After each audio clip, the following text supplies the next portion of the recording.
Good morning, ladies and gentlemen, and welcome to Belmont at the Big A.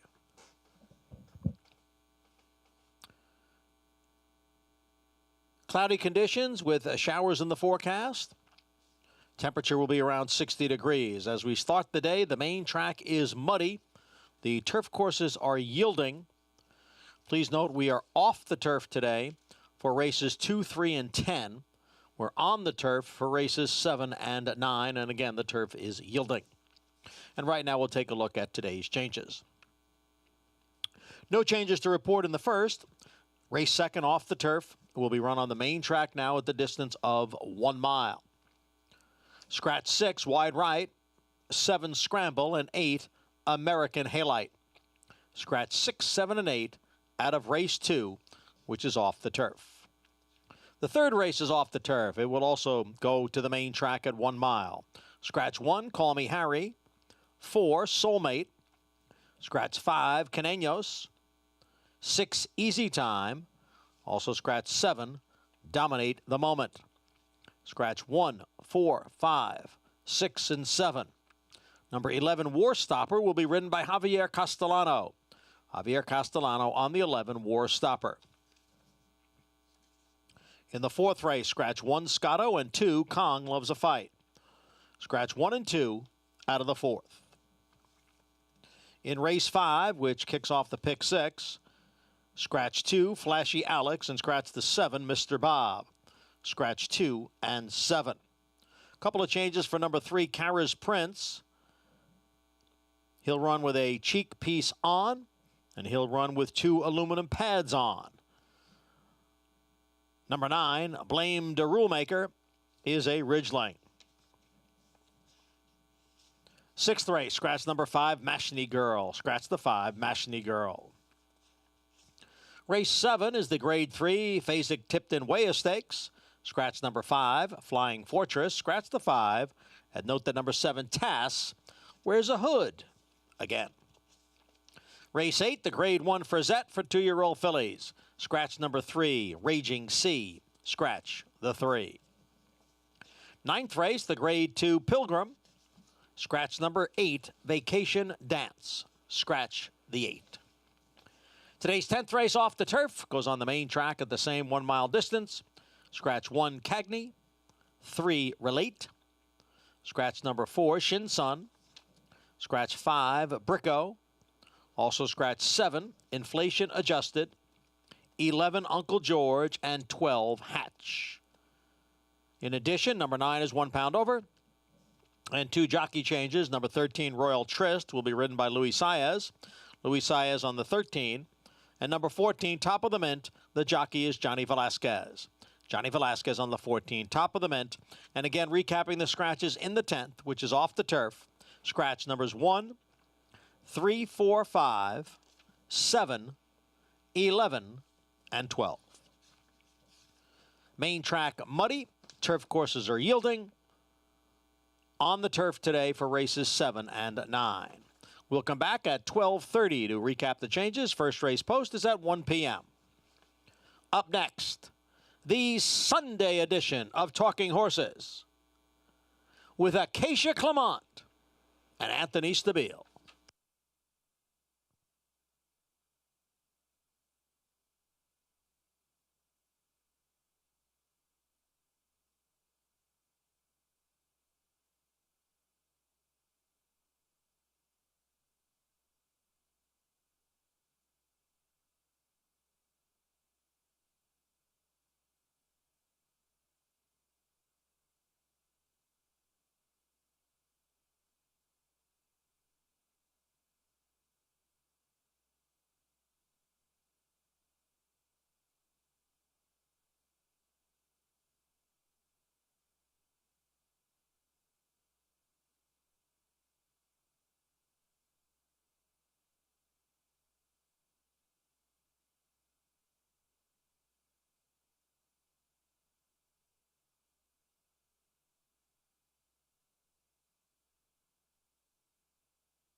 Welcome to Talking Horses. I am not Andy Serling. I'm Acacia Clement filling in. You are not Andy Serling. This is I don't know a lot lately, but that I know.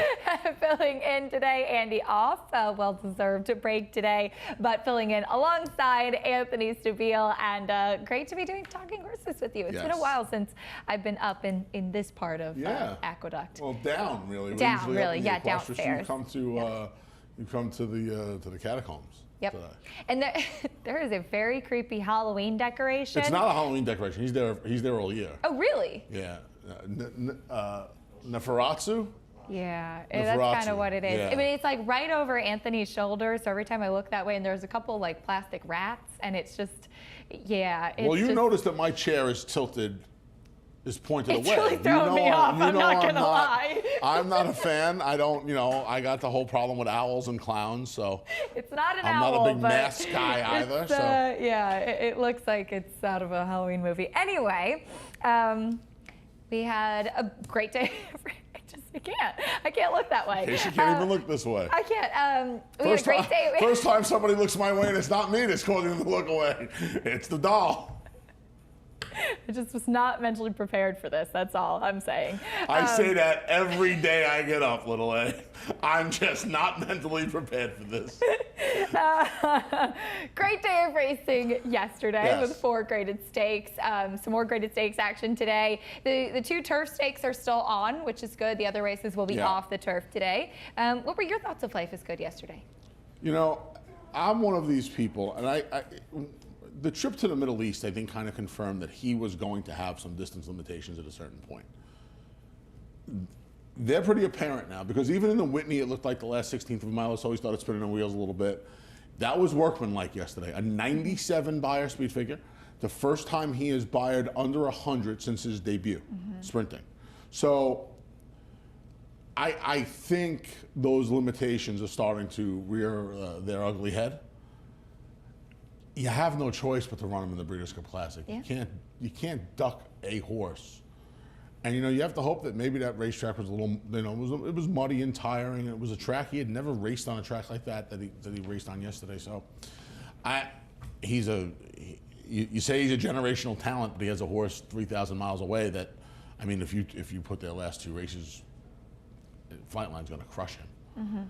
But he kind of gets in Flightline's way a little bit as far as the speed goes. So I think yesterday's performance probably locked in Epicenter as your second choice in the Breeders' Cup Classic. Interesting. Maybe Olympiad. I don't think Life is Good will be the second choice off that performance yesterday. Really? I don't. No, because I think people will see same running style. Maybe he doesn't want to go that far, and they'll look somewhere else. There are a lot of Epicenter fans out there. So I think that's what happened. I think that's probably the biggest pull from yesterday was, he's a really nice horse. He got the job done. That's what great racehorses win when they're not supposed to. I know he was 1-9 yesterday and he was supposed to win, but there was a lot of, I don't think he liked that track one bit yesterday, and he still got the job done. He got pretty relaxed setting the pace there too. We've got some more graded stakes action coming up today, including the Frizette for the 2-year-old fillies. More on that in a moment, but you can sign up, play all of the action with NYRA Bets. If you haven't signed up yet, here's your opportunity. Sign up and you can get up to a $200 deposit match bonus. Use promo code MATCH200 when you first sign up. Bet any track, anywhere, anytime at NYRABets.com. We also have the Breeders' Cup Prep Bankroll Builder. You can bet a $50 exacta in the Frizette today for the 2-year-old fillies and get a $20 bonus. Be sure to opt in at NYRABets.com. Of course, the Frizette for the 2-year-old fillies Breeders' Cup win and your in race a little bit later on. And we'll have all of it for you on America's Day at the races today. Anthony will be on the early show alongside Maggie Wolfendale. I've got the late show with Richie Migliori today, 12:30 to 6 on Fox Sports 2 as we wrap up week 3 at Belmont at the Big A. As mentioned, the stakes are on the turf, races 7 and 9. The other scheduled turf races are off, so we'll get right into race number 1 with the 2-year-olds here. And both you and I going against Spelterini a little bit here, Anthony. We'll take a look. This is actually her debut, because this was definitely the better race from this filly by Bernardini. As in her first race, she was a little bit awkward out of the gate. She was closing off the pace, and then last time out, she just really didn't have anything. She did beat Chocolate Gelato in her first start. She did. Chocolate Gelato was 8-5 morning line favorite for that Frizette later on the card today. as well as she ran first time out, she stunk in her second start. She didn't go off favored in her second start, which I was stunned because she made up so much ground in the last 16th of a mile. I think a lot of people were just figuring that, well, she'll get a little bit more ground this time and she'll air, and she didn't run she really didn't run at all.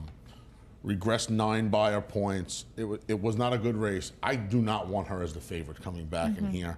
She stays at the 6.5 furlong, so there's not a stretch out in distance. There's nothing really, save the track condition, which you obviously don't know when you drop the name in the entry box.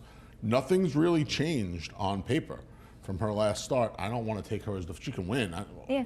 But if you're betting her solely on her first race. You don't want nothing to do with that last race. You go to Seduction, another Bernardini filly. This one is a first-time starter for Todd Pletcher. Yeah, I don't know anything about this horse. I'm just picking the Todd and Luis Saez first-time starter. There wasn't much else in here. I knew that I was not, unless there was a stretch out or a surface change, I wasn't picking Spelterini in her next start. I put her second, so I just landed on the Todd Pletcher first. Out of a dam that was unraced, but she is the sister to Drill, for what that's worth. The pedigree horse in here, though, is the one that I took a stab with for Shig McGahee Relay, as this mare has been a big producer. She is actually half to a spin-away winner in Mani Bhavan. If I'm saying Say that again? correct? Mani Bhavan. It was the first foal from the while mare. ago, yeah. It was a long while ago. But there's also Grade 2 winner Here the Ghost. There's Grade 1 place Closing Bell. There's been a lot of good runners from this mare for this Farish family, and I'm just taking a little bit of a shot with this one, hoping that there's some precocity in the pedigree and that'll show up here. Yeah, I have no problem. Like I said, I have no information in here. There's not a ton of pedigree to go off if you pick the pedigree horse. I guess Fireline, the number 5, the Juddmonte horse for Chad Brown and Flavien Prat by the late great Arrogate out of High Ridge Road. High Ridge Road was 5 for 14. She was a useful mare. She was by Quality Road. So on paper, there's plenty of wet track pedigree there. I put her 4th. The other one for Chad Brown is Good Sam, who will break to the inside. There was a little bit more of an early pedigree, I thought there. The second dam actually won the test as well. Thought Paid a that lot of she'd be money for a Good Samaritan. That's a sprinting. lot of money. I know, it's a lot of money for a Good Samaritan filly. We haven't seen many of them on the track. Race 2 is for the 2-year-olds as well. This one's off the turf, though, going now a mile on the main track in this maiden special weight. And so it does change how the race shapes up. We both go to main track onlys. Held together well. Yes, it did. Well, with young horses, too, I think you're more often to see them stay in. Sure. They may need a race. You're not 100% sure what you have underneath of you. And there were quite a few trainers in here that are willing to try something different, A and B. I thought there were a couple of both-way pedigrees. For sure. And there are 2 main track onlys as well, both getting blinkers on for the first time. I go to the other half of the entry, Dupinel for Danny Gargan. I thought that he actually ran pretty well first time out, all things considered. He was chasing the pace setters the whole time, kind of dropped back and then re-rallied. He was a little bit green there, but you could see he was getting tired, but he kept on. And I thought Jose Ortiz actually gave him an educational debut there, and he'll get the blinkers on for a second start. Yeah, it was a little bit of a spread race for me. I took the other MTO, K-On, for Chad Brown and Manny Franco. Like you mentioned, the blinkers go on. The source didn't take a ton of money first time out. Didn't take any money first time out. I felt like he just needed the race. Watch that replay. He just looked like a horse that needed a once around and kind of got it. I like the fact that Chad ran him 7/8 first time to me, and Chad will run them early in the meet. The fact that he waited for the 7/8 race just leads me to believe this horse is going to want a distance of ground. And you keep the races like this in mind, the mile and the 16th races that cut back to the mile for the MTO. At Belmont, this race would have been a mile and the 16th. Obviously, we knew we were going to be here, especially when he knew we were racing in Ecuador when we dropped the entry in the box. But you get that benefit of the mile race. This horse should handle a wet track as well. And I thought he made some sense. The 9 Ari Gold, for you Entourage fans out there, tried the turf first. And this horse took all the money. Yeah. In a pretty contentious race on paper. He raced okay on the grass. I agree. And I think it's a good sign. You have him second like I do. He's going to take money again. He'll likely be the favorite off of the turf race. I don't even think it was that good of a turf race, so I don't want to take him as the favorite on a new surface, but I do think he'll handle the main track. When the winner, General Jim, started closing and he was behind where this horse was, Ari Gold, he had no follow through. He left him. Yeah. At that point. So I do think that it could be an interesting race. Fly Right, we'll see in the Pilgrim later. Scramble, unfortunately, scratched with the races off as well. So I think it makes it interesting. Conversing is one that ran well on the turf first time out. He does stay in. There's much more of a turf pedigree here, but as you said, Shug McGaughey is one of those trainers that will leave a horse in, and we'll see if he can handle the main track. There were many, many, many years where on a wet track day, the only horses you would see on the work tab were Shug horses. He worked them, and you don't see it as much anymore, but you can rest assured that those horses are still out there training on wet tracks. These horses, I would imagine this horse has some experience. Again, much more turf pedigree, especially on the bottom, but he's still an into mischief. So I can't imagine what the dirt is going to be an issue for him. You have him fourth. I left him off. I thought Kid America, half the first captain, who was the first foal out of America, who was a nice filly for Bobby Flay, a homebred here. Yeah, by Uncle Mo out of that mare, I would imagine the dirt's going to be just fine for him. Don't you think it's odd that he was entered to run on the turf, though? Yeah, you know, I'm going to tell you what I wonder, Acacia. I wonder, and you'll see this more in the summer at Ellis Park, namely. Guys wanted to run horses a distance of ground and having to run on a different surface, right? I don't know if there was a dirt race for the 2-year-olds. So you run this, you run the horse on the turf. Now, this horse has worked on both surfaces up in Saratoga, where Belmont keeps a bunch of horses from the time we open the barn area in April until Breeders' Cup time. So he's worked over the Oklahoma turf. He's worked on the main track. He's worked on the Oklahoma. Again, I don't know how much it is turf or how much it is we got to get a race into this horse. It always bothers you a little bit, but a little less so with him. We'll see how he handles the main track, that off the turf second race there. We'll go on to race number 3. This one off the turf as well, for this allowance now to be 1 mile and a 16th on the main track here. We've got the same horses who are main track onlys as well. We'll take a look at No Burn in his last race. I just couldn't pull the plug and pick him again, but the fact of the matter is, Anthony, is that he just keeps winning, this horse. Yeah, he's done an impeccable job since being claimed by Oscar Barrera III. He's got 3 wins and a second. He's won 5 of his last 6 overall. And he hasn't been overall. the favorite in any of them since he's been in this barn. Well, the barn just doesn't take money. You know, he'll be the favorite today. Yeah. Unless the money pours in on the horse you put on top, will Sing for Wine, who probably has a little bit more class than he does, but he gives up a year and change of recency.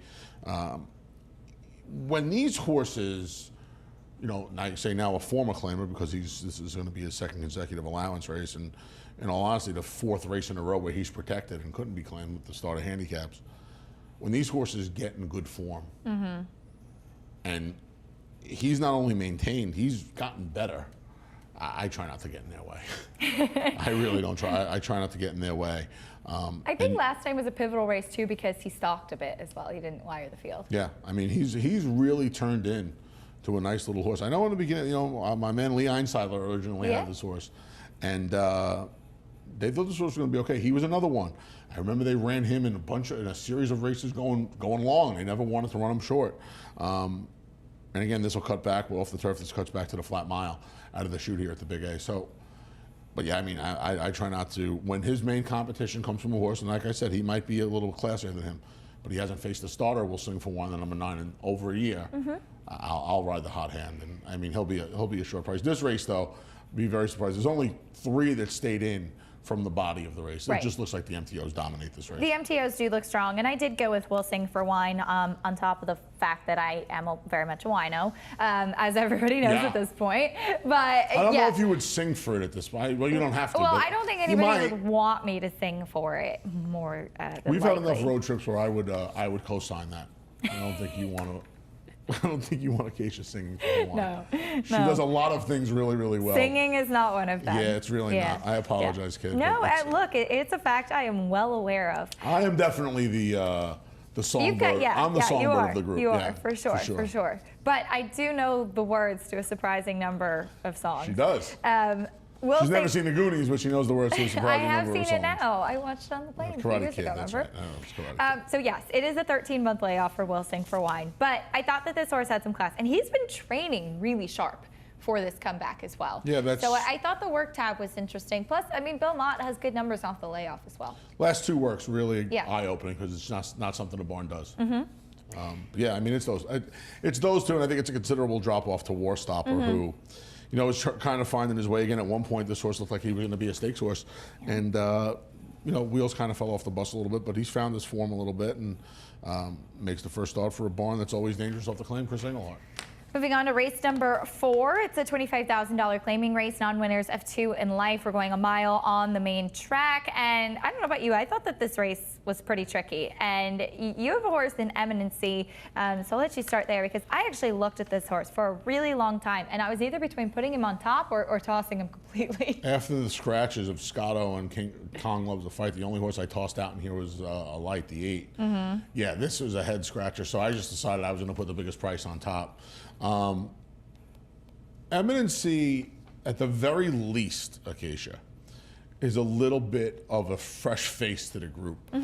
Now that's almost a backhanded compliment because it took him 8 starts to get out of the maiden ranks, and he only had 1 chance in the 2 life. I thought he ran well enough in the 2 life. He chased Top of the Mint around there that day, and now he'll stretch out a little bit. I'm just hoping he finds himself in a good spot under Luis Saez forward. You know, he's never caught a super duper wet track, but he has plenty of pedigree to like a wet track. And again, he's going to be forward, and he's going to be a big price. So I tried him over a couple of logical horses. I kind of begrudgingly went with Blue Grotto, and I realized that his last 2 races were terrible.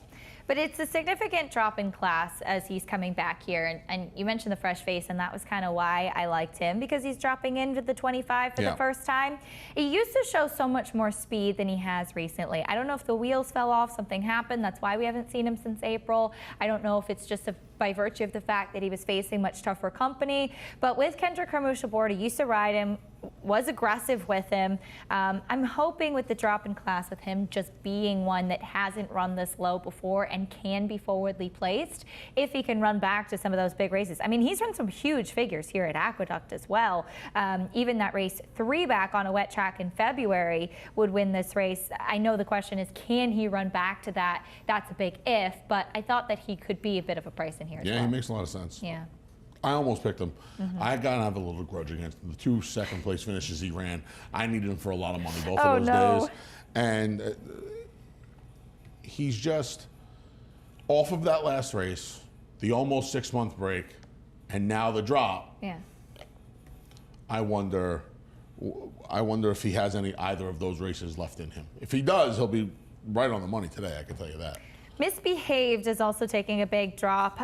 This is a horse that physically I've just never loved, and he does drop in class now after being disappointing in the starter. He won the 50 at Churchill 2 starts back. He does not have any early speed though either. Well, the problem is he got a great setup the day he broke his maiden against a hungry bunch of horses. Yeah. Rule of thumb, when you break your maiden for a tag, when you come back, you run for half the tag you broke the maiden for, which is exactly what he's doing today. Okay. They took 1 shot in the starter race. I know it came up with a big fig. That's why I guess you protect him 1 time. But now he's priced and he's placed where he quote unquote belongs. He's very fortunate that not only did he catch a hungry bunch in the maiden race, he caught a bunch in this 2 lifetime that if he runs the maiden race and Blue Grotto doesn't show up, he's going to be tough. We'll take a look at Jay Stalker, and it's not Jay Stalker, it is Jay Stalker, as I heard from Jay Provenzano. Taking a look at the start, he was bumped pretty strong at the beginning there and still kind of hustled out. Now, he beat a really hungry bunch, but he has speed, and I thought both physically and hearing from his connections after the race too, he wants to go longer. That's what he gets to do today. I guess the question is if maybe Eminency's just not quick enough, but what if Blue Grotto doesn't have the speed anymore? Could there be a case where this guy with Javier Castellano tries to steal it on the front end? I would imagine he's in front. I would imagine that Javier is going to be assertive in here and just put this horse on the front end and try and take him gate to wire. I guess he could. Boy, talk about a hungry bunch. Yeah. It was a hungry bunch first time. Where has he been for 2 months? Almost 2 months, right? 3 days shy of a couple of months. So, yeah, I mean, both have him fourth. He can win. I just wanted to try a little bit of a bigger price. Moving on to race number 5. It's another 2-year-old race. This one a maiden claiming, though, going 6 furlongs on the main track. And take a look at the race 2 back from Blame the Rule Maker. This colt for Jorge, or Ridgeling, I should say, for Jorge Duarte. As this horse, I thought actually ran really well 2 starts back. This was his last sprint race. He sat behind the pace setters, just couldn't reach the winner, but closing. Blinkers go on today. We saw Jorge Duarte with a nice 2-year-old maiden claiming a first-time out winner the other day. The horses that he's brought here to New York do seem to be well meant, and this one's taking a drop as well. Paid a lot of money for this horse, $225,000. I think they'd like it back at this point. A pair of blinkers go on. He tried 2 turns in an off-the-turf race at Delaware last time out. Yeah. Cuts back to the sprint today, drops in for the tag for the first time, brings the rider. The rider was aboard that maiden that you mentioned. Rendon, yep, Jairo Rendon. I mean, this horse can win, but this horse is he's not fast. He's not fast, and I thought that there was a chance that Danny Gargan's horse Secret Thunder with a pair of blinkers can improve. He got. I don't want to say he got bothered at the start, but he didn't have the cleanest break. No, he kind of hesitated a little. Yeah, it was strange. It was like he didn't cause any trouble. He didn't really get in trouble. It was almost like he didn't know. It was almost like he was unprepared. I thought he did a smidge of running out after that. They drop him for the 50, put a pair of blinkers on. Luis Saez stage. He took a little money first time out as well. So him. And then Churro, I'm guessing with a Brad Cox first. I know it's probably not the smartest thing to do. Brad Cox and Arato Jr. This was going to take a ton of money. But there's a wet track out there, and his sire, man, you don't see him much anymore, or use the term, but you want to talk about a horse that was a mudlark. I mean, that horse was exaggerated. Was 10, 15 points faster on wet tracks than he was on dry ground. So a little bit of an old school handicapping angle. I'll just try him. Not thrilled with anything that's really run before. He's the HAFTA Grade 3 winner, guns loaded. I thought it was interesting. Brad Cox with 2-year-old first-time starters in maiden claiming is 8 for 52, 15%, and a $1.03 ROI. So these horses do tend to take money, and they don't always deliver, which is one of the reasons I backed off of him. But I agree. I think he's logical in this spot. I thought I added him on, but I thought the number 4, Second in Reed, was a little intriguing. First-time starter, for Jimmy Ryerson, but he does lure Jose Ortiz. First time out. He worked 10-2 at the OBS April sale and sold for just $27,000. And there's not much pedigree, but there is precocity. And I didn't mind that workout. I actually thought that he worked really well at the 2-year-old sales. He wasn't asked for much, but he wasn't doing much in that either. But he moved okay, and I thought he was a little interesting. He wouldn't surprise me. Yeah. He wouldn't surprise me at all. Take a quick time out. When we come back, we'll talk about the late pick 5 here on Talking Horses. For almost 150 years, the Saratoga name has been synonymous with the finest quality, sustainably sourced spring water available anywhere. Saratoga carries on the rich tradition of its forefathers by crafting each stunning blue glass bottle with the same attention to detail and care that has been its hallmark for generations. Visit SaratogaSpringwater.com today or ask for us by name at your local market or restaurant. Saratoga Spring Water. Make every day exquisite.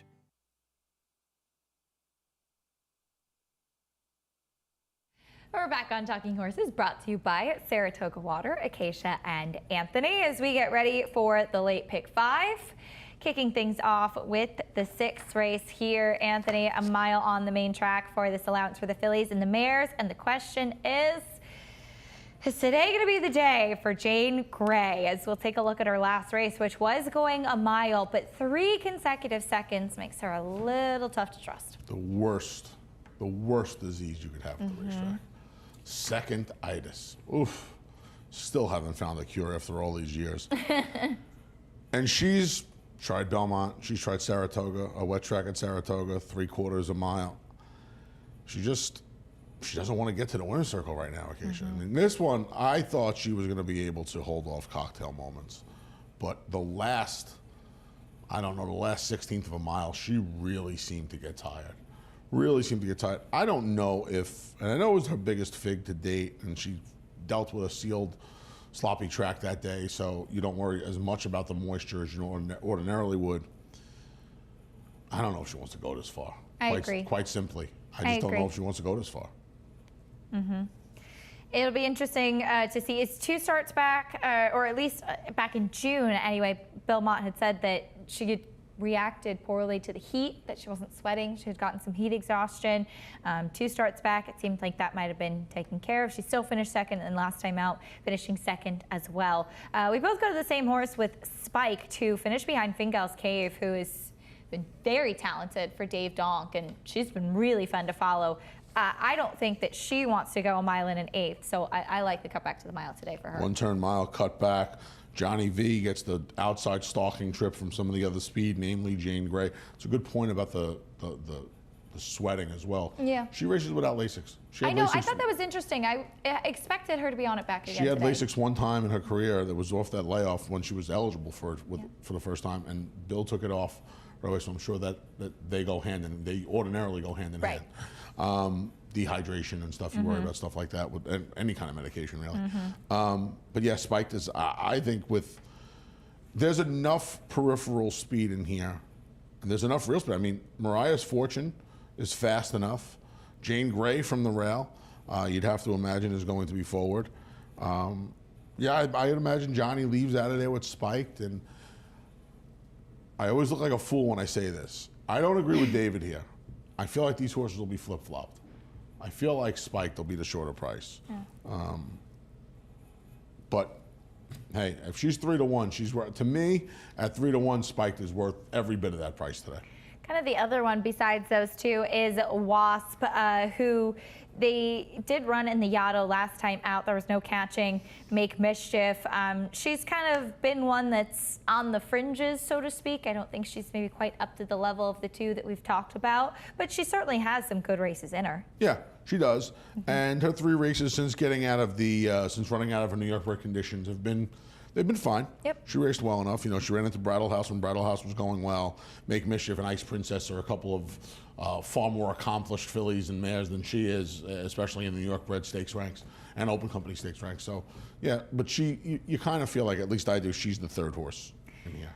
Going on to race number 7, it is the Grade 3 Fasig-Tipton Weah, a mile and 3/8 on the turf. And I know if there was one race today that Andy would be sad to miss, it'd be this one, because he loves to reflect back on Weah. Loves it. Yeah. Loves her. Yeah. Long time. 70. The picture's outside. 75. Yeah. I think. It's the first time he was here, if I'm not mistaken. First time. I've he never came to seen the his Big A. face light up so much talking about a horse than talking about Weah. He loved. Yeah. Yeah. You're probably right. Good observation. Yeah, he loves telling that story. Take a look at the number 2 Flirting Bridge and her race in the Canadian last time out at Woodbine. This is going a mile and 3/8 on the turf. She was going a mile and an 8 Is this last an actual time place, out. Flirting Bridge? Is this like an actual place? I'm not sure, actually. I'll have to I've been find out told I for have you. no idea when somebody's flirting with me. Really? Yeah. Maybe I should go to this can't place help and you there. learn the game. Me. She finishes 3rd. It kind of seemed like she was just finding her best stride in the latest part of the race. She comes back from Woodbine.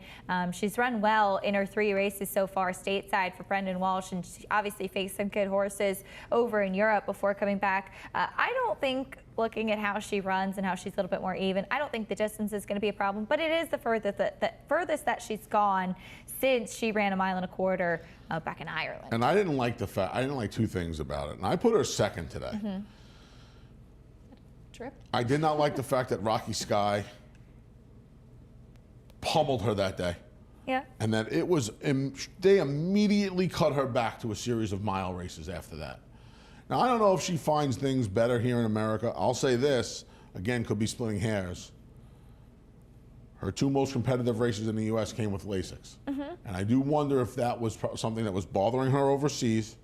She needed it here. She ran well enough in the Dr. Penny down at Parks that it doesn't concern me as much as it would had she gotten beat 10, 15 lengths. Sure. But I do wonder if she's just a little bit better, and that's part of the reason she came here, because her running lines overseas before she came here, I know she kept some really good company, but she also looked like a horse that maybe needed a little help. And when she got Fair it, point. she ran well. Capital Structure, you can just, I hate to say put a line through, but you can really put a line through the all along, because you can see it happen when the saddle basically started to slip up onto her withers. Yeah. And she's a tough mare to handle anyway. And then Fergal Lynch just had zero control of her as a result. So I picked her on top. Listen, we talk, Andy and I talk about this all the time. You got to make a pick. And usually we say, I want to hit this, we joke around and say, I wish I could hit the skip button here. Yeah. More often than not, it's bottom level claimers. Right. I would not have minded having hit the skip button in Me here. too. This race Me gave too. me fits. Because, and again, this could be minutia. This filly's 2 worst races came with Give in the Ground. That was one of my thoughts as well. But the other way around, these connections at a horse named Control Group a bunch of years, no. Was it Control Group? No, Control Group's the New York bred. Wow, I can't remember his name. The horse that won the John's Call.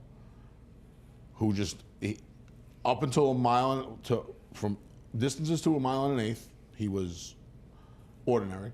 From 1.25 miles to 1.75 miles, he was a knockaround stake, Focus Group. Focus Group. Knockaround stakes horse. She reminds me so much of him that it's not even funny.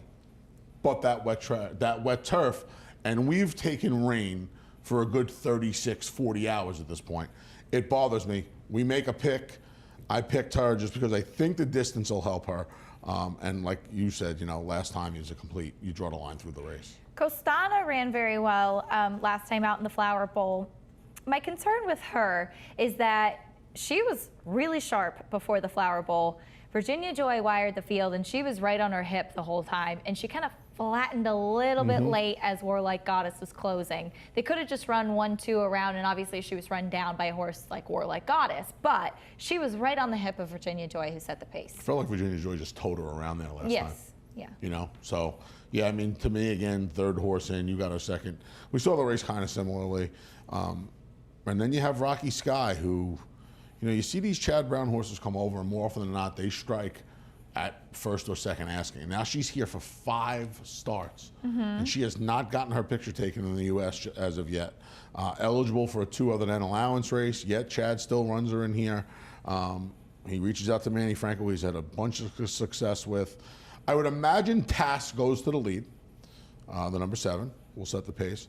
Would not be too surprised if this filly was ridden for a little more speed today, Rocky Sky. That would not surprise me. I would imagine Gladys, the full sister to the great Rachel Alexandra, will be forward as well. I guess you'd have to give her, if this race had come off the turf, I guess we would have had to given her a real look. No, she's much better on turf. Yeah, but she is much better on turf, you're right. But yeah, again. She looks nothing like Rachel Alexandra, by the way. I know. Not even a little bit. Did she run when she were the 2 races at Tampa this winter, I was like that. They're both bay. They're both dark bay, and that's it. They're full that's sisters. All their similarities. Yep. Yeah, I saw her for a few races at Gulfstream, even before she switched to the turf, and she looks more like a turf horse as well. Yeah, so it's just interesting. We'll move on to the Grade 1 Frizette for the 2-year-old fillies, a mile on the main track. And we'll take a look at what happened in the spin-away first, as you have American Rocket and Leave No Trace coming out of there. Leave No Trace was impressive to win. She's 2 for 2 so far, but American Rocket and the trouble that she put Junior Alvarado through in this race, not to mention she broke slowly on debut as well. But this is, as my friend Ron Nicoletti would say, her going to see the popcorn stand. Yeah. That was, and she raced so well. Yeah. After this, gaining ground at every point of call, obviously not going to get the cleanest trip after a break like that, but she ran well. You would imagine with a clean break. Problem is, like you said, this is the 2nd start in a row now that she's had enough trouble at the gate where it's a concern. And You saw the water get deeper from an off-the-turf maiden win to the Grade 1 spin away. And now I think this is an even tougher bunch than she ran against in the spin away. So, you know, at some point, you can't give your opponents any kind of an edge.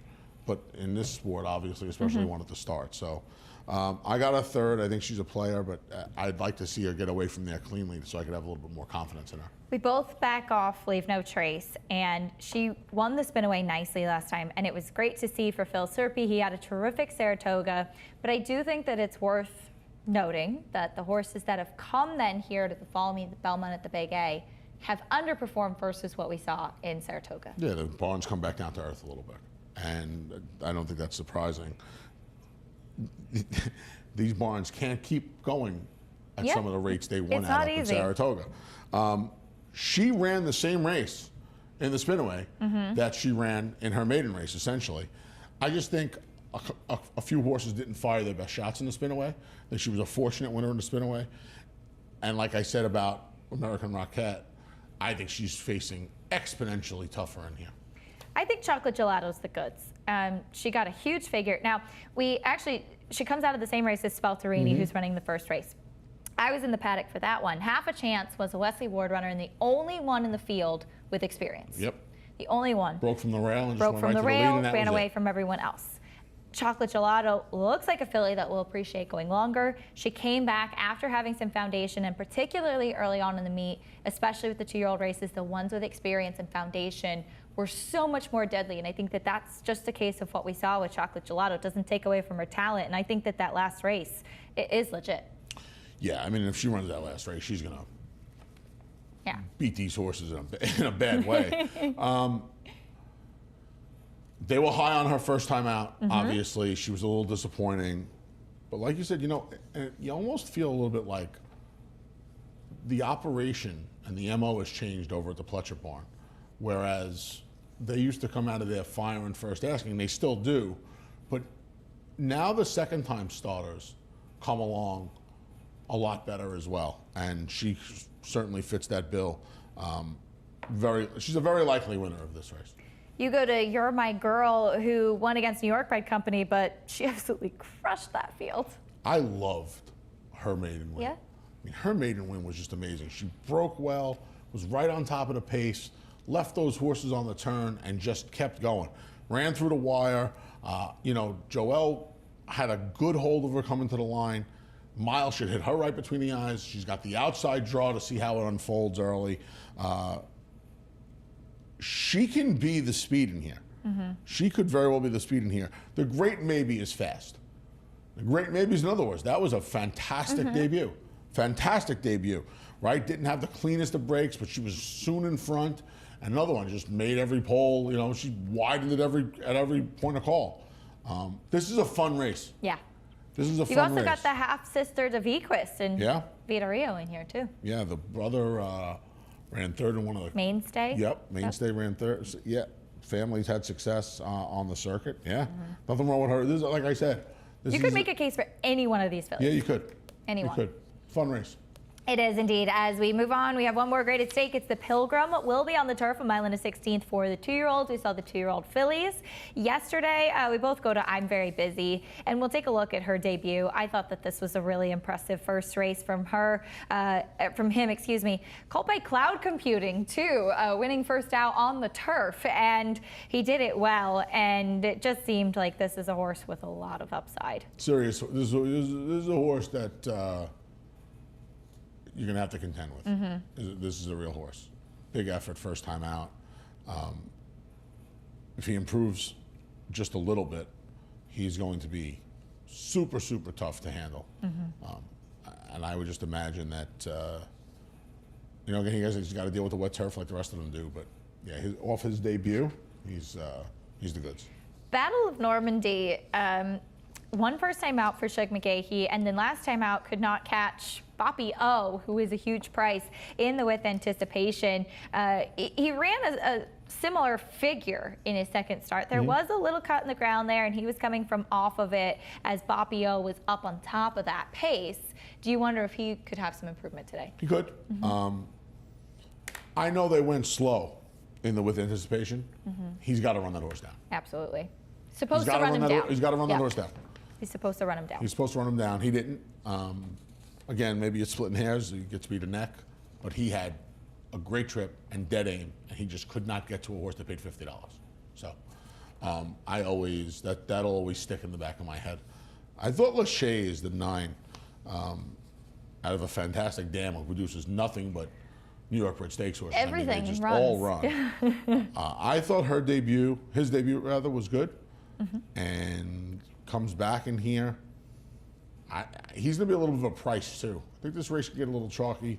The maiden Fly Right, bang up second place finish in his debut. I think he makes a lot of sense. He took some money for Leah Giamatti. Full brother to sail by. Yeah. This is a fun race, but if they all show up with their A game, it's going to be very tough, I think, to beat I'm Very Busy.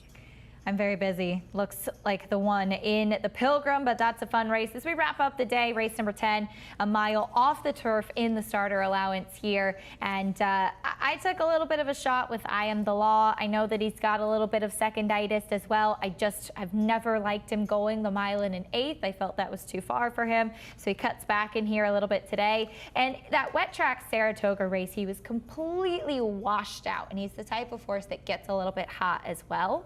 And I thought he actually ran really well considering all those things. It's obviously a lot cooler today and at a distance that I think he prefers. It's a little bit cooler today. With the wind chill, it's ridiculous to say wind chill on October 2nd, but with the wind chill, it's probably Miguel not said it was 39 in Saratoga this morning. Wow, I'm not surprised. Yeah, it's probably not out of the 50s here today. I want any combination of 2, 5, 9. Oh, yeah, 2, 5, 9, 16. I mean, I think you could. I'd feel confident in the late pick 4 and late pick 5 closing to those 4. I rode the Hot Barn. Linda Rice's horses have come down here running, winning at almost 30%. I put Great Workout on top. I thought I Am the Law made sense. I put him second as well. And then one of the other MTOs on the bottom, Corkman. Corkman made a big move a little over a week ago. Looked like he was just going to roll right by, but he kind of ran into, I like to call it a ringer. Kinetic Sky was just outclassed that bunch, and I thought he ran a good second to him. So they all make sense to me. Well, that's the 10 race card on Sunday, wrapping up the week. Week 3 already, Belmont at the Big A. We're back. BAQ. BAQ. Yeah, as fun as always. Yes. I know you have to get to America's Day at the races. We'll hang out a little later on. Yeah. What time are you coming on? Like 2:30ish? Yep. I think I overlap with you a little bit before I'll be there. Richie comes back on. Sign up with Naira Bets. Make sure you take part in all the action today. Use promo code MATCH200 for an up to $200 deposit match bonus. We have the Belmont Breeders' Cup Bankroll Builder, as you can bet a $50 exacta in the Frizette. Again, you can make a case for pretty much anybody in that race. Get a $20 bonus. Be sure to opt in. And coming up at 12:30, America's Day at the races. It'll be Anthony and Maggie Wolfendale with Richie Migliori reporting to start. We're on FS2 all day long. I hope next time I come back here that your He won't. They won't move him. friend will be gone. They won't move him. I'm gonna have to tell Andy. Andy, Talk to him about it. My vote is yes. He did not warn me about it, so that's it. Anyway, thanks for joining us on Talking Horses. We'll send it up to John and Brielle for the reprise of Scratches and Changes. For almost 150 years, the Saratoga name has been synonymous with the finest quality, sustainably sourced spring water available anywhere. Saratoga carries on the rich tradition of its forefathers by crafting each stunning blue glass bottle with the same attention to detail and care that has been its hallmark for generations. Visit SaratogaSpringwater.com today or ask for us by name at your local market or restaurant. Saratoga Spring Water. Make every day exquisite.